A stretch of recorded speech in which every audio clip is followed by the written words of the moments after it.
আজ আমি আলোচনা করব এমন এক ব্যক্তিত্বকে।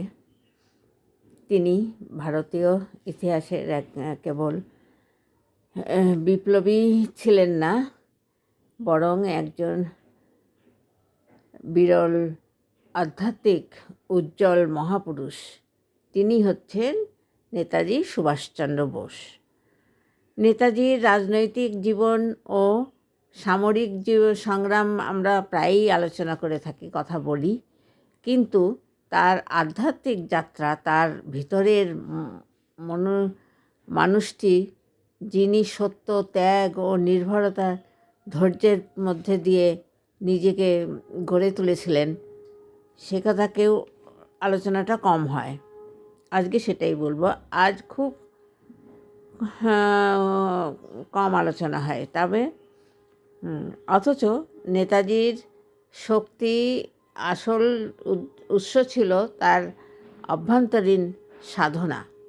প্রথমেই উল্লেখ করি তার পারিবারিক ধর্মচেতনা কথা। শৈশবেই তিনি পড়তেন গীতা, জীবনী, উপনিষদ এবং বিবেকানন্দ, রামকৃষ্ণ। আবার সমাজের ভাবধারায় নিজেকে গড়ে তুলেছিলেন। এই আর্য সমাজের ভাবধারাতে তিনি নিজেকে গড়ে তুলেছিলেন। তার এই আধ্যাত্মিক চেতনা নিয়ে বলছি, গীতা তাকে শিখিয়েছিল কর্মযোগ ও ন্যায়ের পথ।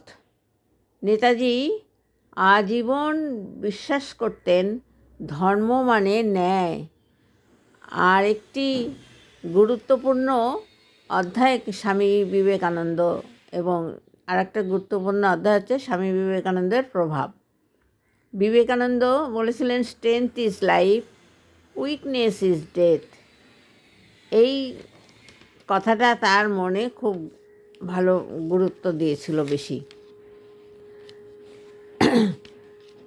তিনি সব ধর্মকে একত্রিত করে এক পতাকার নিচে একত্রিত করেছিলেন।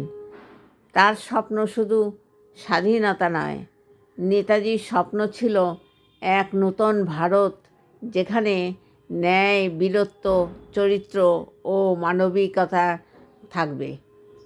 এই চার মূল্যবোধ এবং ভিত্তি ছিল গভীর আধ্যাত্মিক বোধ।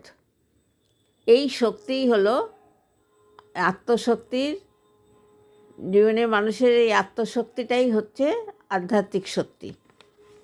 ভারতকে এগিয়ে নিয়ে যেতে সাহায্য করবে, আজকের ভারতকে। এখানেই আজ শেষ করছি। ধন্যবাদ। জয় হিন্দ।